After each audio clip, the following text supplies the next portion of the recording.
थोड़ी technical problem हो गई थी, इसलिए वो वीडियो वहीं बीच में रुक गई थी। उसके बाद आगे देखना इसी में कहाँ तक लिख लिया था आपने कि लांबिक वक्र रेखीय निर्देश तंत्र में डाइवर्जेंस का मान ज्ञात करने के लिए एक आयतन अल्पांश की कल्पना करते हैं। तब एक आयतन अल्पांश की कल्पना करते हैं, यहां तक लिख लिया, आयतन अल्पांश की कल्पना करते हैं। इसके बाद लिखना है किसी भी सदिश राशि का डाइवर्जेंस, किसी भी सदिश राशि का डाइवर्जेंस उस बंद पृष्ठ से निर्गत, ये किसको रिप्रेजेंट करता है? किसी भी सदिश राशि का क्षेत्रफल समाकलन फ्लक्स को, जैसे कि आप लिखते हो E डॉट डी ए या डी एस, ये किसको करता है? विद्युत फ्लक्स को। इसी तरह से B डॉट डी ए भी लिखते हो डी एस, तो वो किसको रिप्रेजेंट कर रहा है? चुंबकीय फ्लक्स को। तो उसमें क्षेत्रफल समाकलन होता है, डी एस या डी ए से रिप्रेजेंट कर सकते हैं। ठीक है, तो ये तो फ्लक्स को रिप्रेजेंट कर रहा है, ये आयतन को रिप्रेजेंट कर रहा है। तो किसी भी सदिश राशि का डाइवर्जेंस लिखें, किसी भी सदिश राशि का डाइवर्जेंस उस बंद पृष्ठ से निर्गत, उस बंद पृष्ठ से निर्गत कुल फ्लक्स एवं अल्पांश आयतन के अनुपात के बराबर होता है। इसी को मैथमेटिकल फॉर्म को ही हमने लैंग्वेज में लिखा है कि डाइवर्जेंस ऑफ ए, यानी कि ए के डाइवर्जेंस का जो मान है वो उस बंद पृष्ठ से निर्गत, बंद पृष्ठ क्लोज से निर्गत कुल फ्लक्स और आयतन के अनुपात के बराबर होता है। जहां लिया गया आयतन dB टेंड्स टू 0 है, जहां लिया गया आयतन dB टेंड्स टू 0 है, dB टेंड्स टू 0 है, अर्थात करके इस फॉर्मूले को लिखें और इक्वेशन नंबर 1 डाल दें।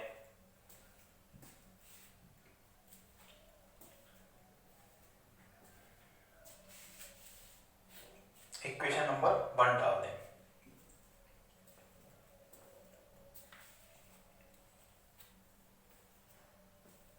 यहां तक लिखें इसको,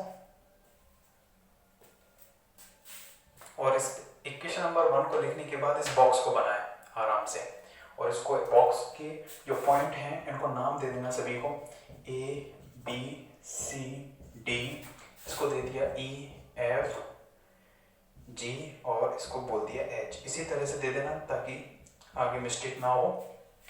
ए बी सी डी और ई एफ जी एच, इस तरह से ही नाम दे दो इसको, और बनाए इस बॉक्स को आराम से। लांबिक वक्र रेखीय निर्देश तंत्र में है, ये वहां पर लिया था हमने, काट दिया मैं। ओके,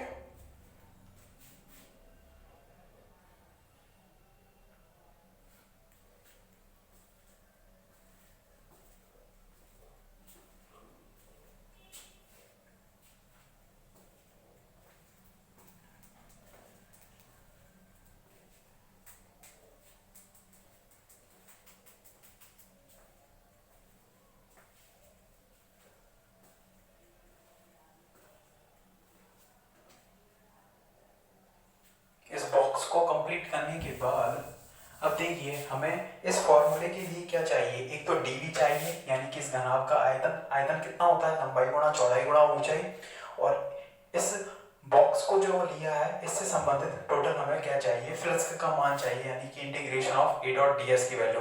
अगर ये दोनों वैल्यू मिल गई हमें तो इन दोनों वैल्यूज को यहाँ पर पुट करेंगे और डाइवर्जेंस ऑफ ए का मान हम यहाँ से फाइंड आउट कर लेंगे, निकाल लेंगे। ठीक है, तो इसके लिए हमें काम करना है कि ये बॉक्स लिया था, तो बॉक्स के बारे में पहले लिख देते हैं। लिखना, वीडियो को पॉज करके बना सकते हो आप इसको, और उसके बाद लिखना आगे। डाइवर्जेंस का मान ज्ञात करने के लिए एक घनाभकार बॉक्स की कल्पना करते हैं। घनाभकार box A B C D E F G H की कल्पना करते हैं, जिसकी लंबाई क्रमशः dl1 dl2, जिसकी लंबाई क्रमशः को काटें, जिसकी लंबाई dl1 चौड़ाई dl2 एवं ऊंचाई dl3 है। लंबाई चौड़ाई ऊंचाई इस तरह से ले लिया। dl1 dl2 dl3 है, ठीक है। जहां dl1 equal to h1 du1, dl2 equal to h2 du2 और dl3 equal to h3 du3 है, तब h3 du3 है, तब इस घनाभकार अल्पांश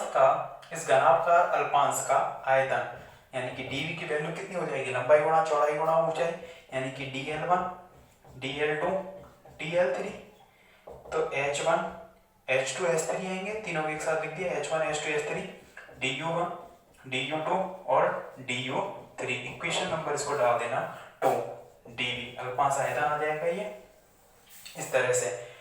dv की वैल्यू तो आ गई, अब integration of a dot ds चाहिए, ये मेन काम है, ये और मिल जाएगा तो दोनों ऊपर 2 है और डाइवर्जेंस ऑफ a की वैल्यू हमारे पास आ जाएगी। तो h1 h2 h3 du1 du2 du3 क्या आ गया, अल्पांश आयतन आ गया। अब इसका मान निकालना है, बंद पृष्ठ से निर्गत टोटल फ्लक्स है वो हमें निकालना है।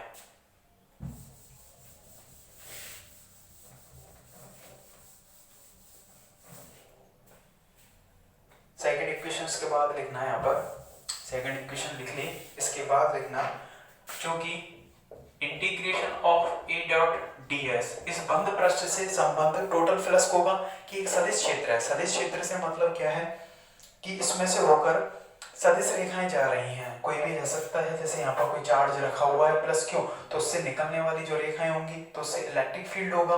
तो इसमें इस वाले पृष्ठ से ई एफ जी एच वाले पृष्ठ से इसमें से एंटर करेंगे और इसमें से बाहर निकल जाएंगे।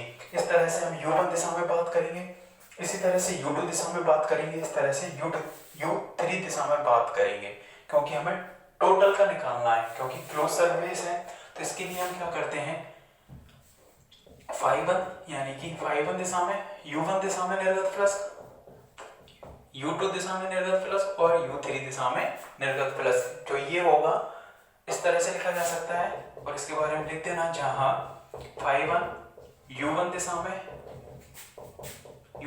में नेट फ्लक्स, निर्गत फ्लक्स किया नेट फ्लक्स, क्योंकि इधर से एंटर करेगा उधर से एग्जिट करेगा, तो टोटल फ्लक्स कितना होगा नेट अमाउंट का वो निकालना है। इसी तरह से u2 दिशा में, और ये है φ3 u3 दिशा में नेट फ्लक्स का मान। अब इनकी वैल्यू हमें निकाल कर यहाँ पर पुट करनी है इक्वेशन नंबर 3 में, और ये जैसे आ जाएगा तो उसको हम उस इक्वेशन में पुट करके वैल्यू निकाल सकते हैं, ठीक है। यहां तक काम करेंगे।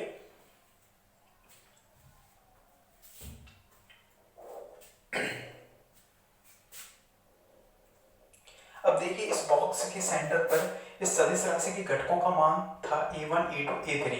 अब यहाँ से इस पॉइंट से हम थोड़ा भी या इधर चलें या इधर चलें तो उस राशि के मान में क्या आएगा, चेंजेज आएगा। जो भी सदिश राशि उसमें दूरी के साथ क्या हो रहा है, परिवर्तन। तो या यहाँ से यहाँ तक चलें या यहाँ से यहाँ तक चलें तो उसमें क्या आएगा, चेंजेज आएगा। तो u1 दिशा में सदिश राशि ए वेक्टर का जो घटक है, इसके बाद लिखना u1 दिशा में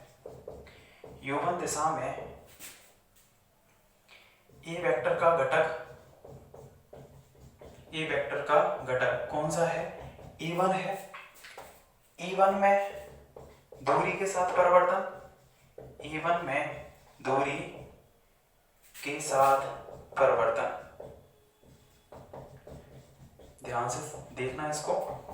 u1 दिशा में इसका जो घटक है a1 है, उसमें दूरी के साथ परिवर्तन कितना होगा, डेल a1 अपॉन कौन सी दिशा है, u1 में ही चेंज जाएगा उसमें, del u1 del a1 upon del u1, क्योंकि हम इस इंटीग्रेशन की वैल्यू निकाल रहे हैं। तो इस इंटीग्रेशन से मतलब क्या है, इस पृष्ठ से संबंध प्लस इस पृष्ठ से संबंध प्लस 6 की 6 जो पृष्ठ हैं उनसे टोटल फ्लक्स हमें निकालना है। चिन्ह के साथ चिन्ह लेना है प्लस या माइनस, जो इंटर कर रहा है उसको प्लस और जो बाहर निकल रहा है उसको माइनस, निर्गत माइनस आगत। इस तरह से हम टोटल फ्लक्स जो इंटर कर रहा है उसको माइनस और ये निर्गत माइनस आगत करते हैं, ठीक है। तो यहाँ से निर्गत हो रहा है तो निर्गत माइनस आगत, तो टोटल उसके अंतर्गत कितना फ्लक्स रहा है इस बॉक्स के अंदर वो आ जाएगा कि इसके अंतर्गत 5 लोग इंटर किए, 4 बाहर निकल गए, तो कितना रह गया, 1 रह गया, तो उसके अंतर्गत का नेट फ्लक्स आ जाएगा। तो u1 दिशा में ए वेक्टर का जो घटक है a1 है, उसमें दूरी के साथ परिवर्तन del a1 upon del u1 हो रहा है, u1 नहीं, कितना दूरी तो क्या है डी L1 है, तो del L1 A1 del A1 upon del L1, और कितनी दूरी चलेंगी यहाँ इस सेंटर से, कितनी चलेंगी ये डी L1 अपॉन 2, क्योंकि पूरी कितनी है डी L1, तो डी L1 अपॉन 2। तो EFGH पृष्ठ पर EFGH पृष्ठ पर EFGH पृष्ठ पर सदिश राशि का मान कितना हो जाएगा, सदिश राशि का मान EFGH वाला पृष्ठ जो है, सॉरी EFGH नहीं लेंगे पहले, उधर वाला ABCD, कौन सा ABCD पृष्ठ पर सदिश राशि का जो मान है वो कितना हो जाएगा। देखिए A1 तो कहाँ पर है, इसके सेंटर पे है, यहाँ से कितना चेंज जा रहा है del A1 upon del L1, इतना परिवर्तन आ रहा है। तो कितनी दूरी चल रहे हैं डी L1 अपॉन 2 दूरी चल रहे हैं, और पॉजिटिव साइड में चल रहे हैं, प्लस दिशा में, प्लस डायरेक्शन, इसके सापेक्ष ये दिशा पॉजिटिव है, इधर चल रहे हैं तो नेगेटिव है, इस तरह से। तो टोटल ABCD पृष्ठ पर सदिश राशि का मान कितना हो जाएगा A1 प्लस ये हो जाएगा। तो ये तो क्या आ गया सदिश घटक का मान, क्योंकि इस integration of A dot ds को हम क्या लिख रहे हैं, इस वाले पृष्ठ पर हम अगर हमें सदिश राशि का मान प्राप्त हो जाए और ds का मान, दोनों का क्या हो रहा है डॉट प्रोडक्ट ही तो हो रहा है, तो इस वाले पृष्ठ पर सदिश राशि और इसका क्या क्षेत्रफल, ठीक है। तब आगे लिखना ABCD एक पर निकालना है बस, ABCD पृष्ठ पर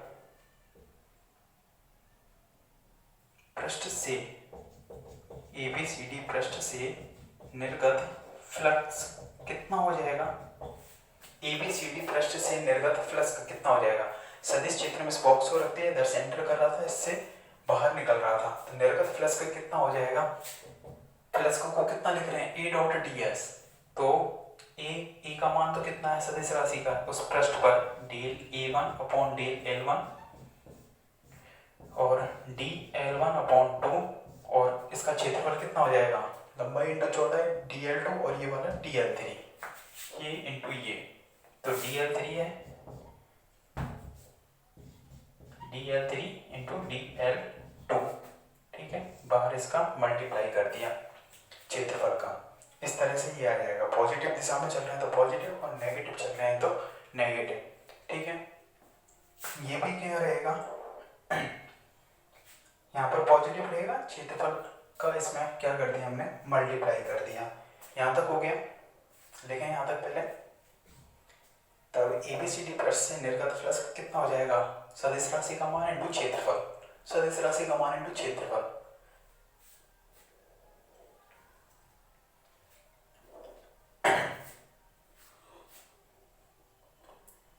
तो यहाँ से तो क्या निकल रहा है निर्गत है, और यहाँ से इंटर कर रहा है इधर, अगर कोई चार्ज रखा हुआ है तो, तथा इसी प्रकार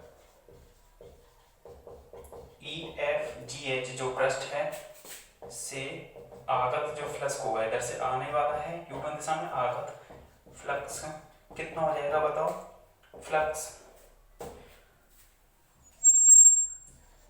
A1 कितना हो जाएगा A1, और इससे अपोजिट डायरेक्शन में चल रहे हैं इधर, तो माइनस डायरेक्शन में चल रहे हैं तो माइनस चेंज आ जाएगा del A1 upon del L1, और कितना डी L1 अपॉन 2, इस तरह से विपरीत दिशा में चल रहे हैं तो माइनस आ जाएगा, और इसका भी क्षेत्रफल का गुणा करेंगे तो DL3 DL2 इस तरह से आ जाएगा, DL3 और DL2, यहाँ तक लिखें।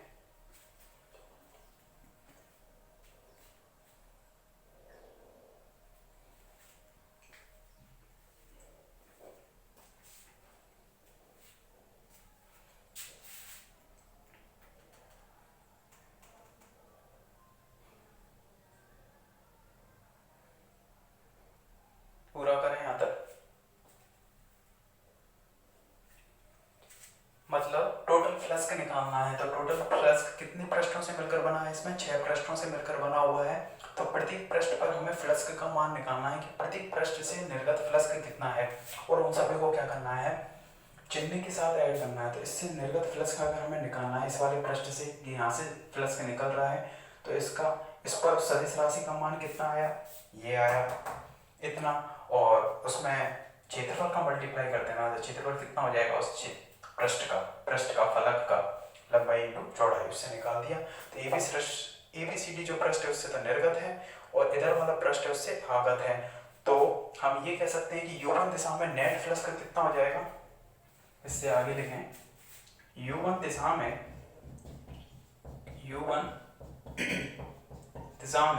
नेट फ्लक्स कितना हो जाएगा बताओ, जिसको हम किससे रिप्रेजेंट कर रहे हैं, φ1 से। तो निर्गत माइनस आगत।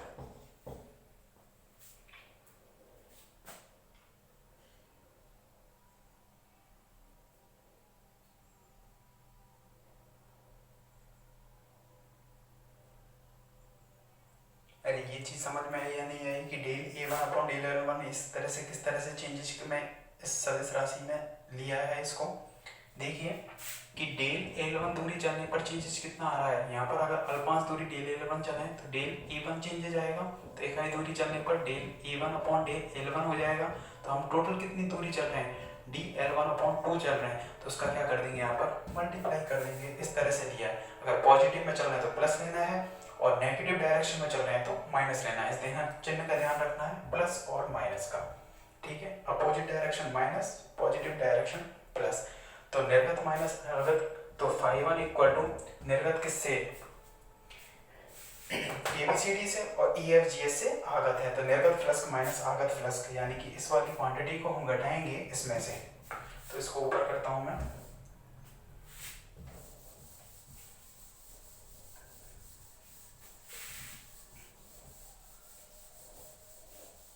निर्गत माइनस आगत, तो कितना हो जाएगा बताओ, φ1 इक्वल टू निर्गत, ये वाला फ्लक्स जो है इसमें से घटाएंगे A1 plus del A1 upon del कौन सा L1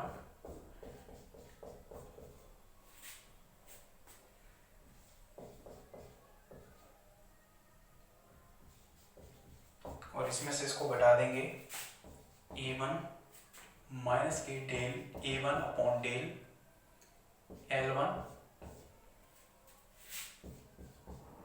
dl1 अपॉन 2, डेल और डी में अंतर बताना, ठीक है, आंशिक अवकलन और अवकलन में, जो कि आप फर्स्ट ईयर में पढ़े हो।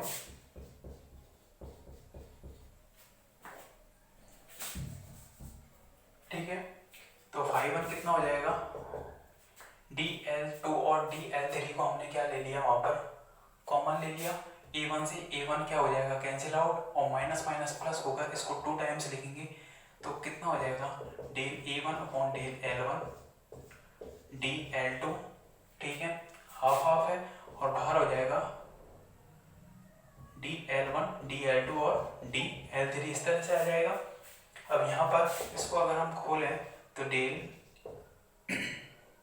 A1 अपॉन डेल L1 इस तरह से हो जाएगा, और तीनों की वैल्यू हमारे पास कितनी है, H1 H2 H3, इस तरीके से होगा, H1 H2 H3 du1 du2 du3, इस तरह से वैल्यू होगी dl1 dl2 dl3 की, उस वैल्यू को पुट कर दिया है, और यहाँ पर भी कर दिया L1 की वैल्यू डेल L1 के संगत कैसे लिख सकते हैं, H1 डेल U1, जब D था तो H1 du1, आंशिक अवकलन है तो H1 डेल U1, ठीक है, H1 से H1 यहाँ पर कैंसिल आउट हो जाएगा, तो कितना बचेगा, डेल A1 H2 H3 और अपॉन डेल U1, इस तरह से लिख दिया इसको, और यहाँ पर कितना आ जाएगा, ये du1 du2 और du3, इक्वेशन नंबर इसको बोल देना जो भी चल रही है नेक्स्ट 4।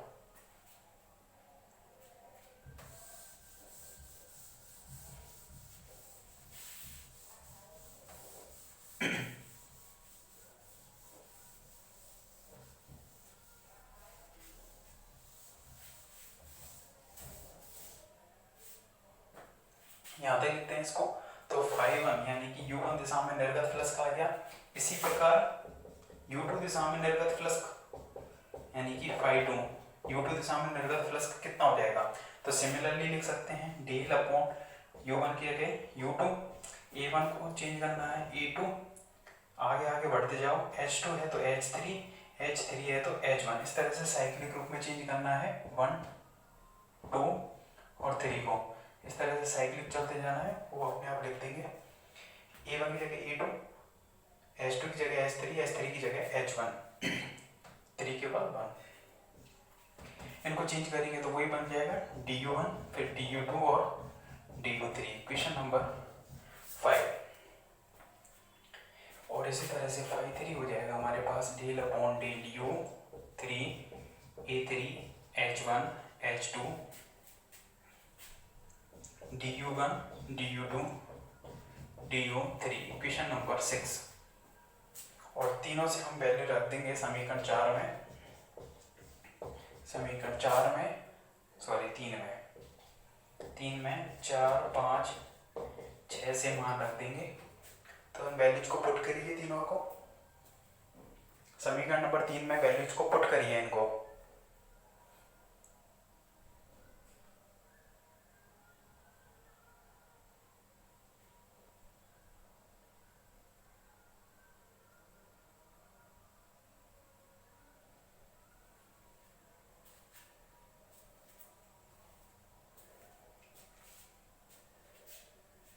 तो इन वैल्यूज को हम पुट करेंगे वहां पर, तो कितना आएगा वो देखना है।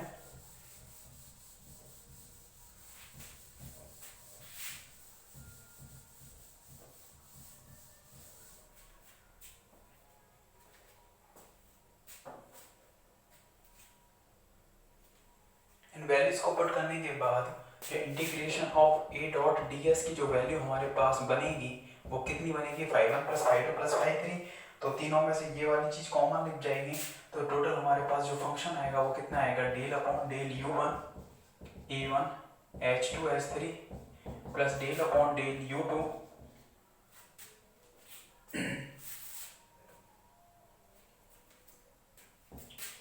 e2 h1 h2 h3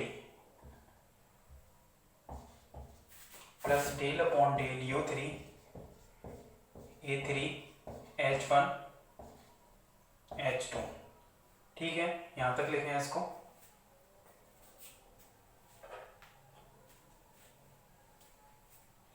यहां तक कंप्लीट करें इसको, इसके बाद देखेंगे इसको नेक्स्ट लेक्चर में। ओके।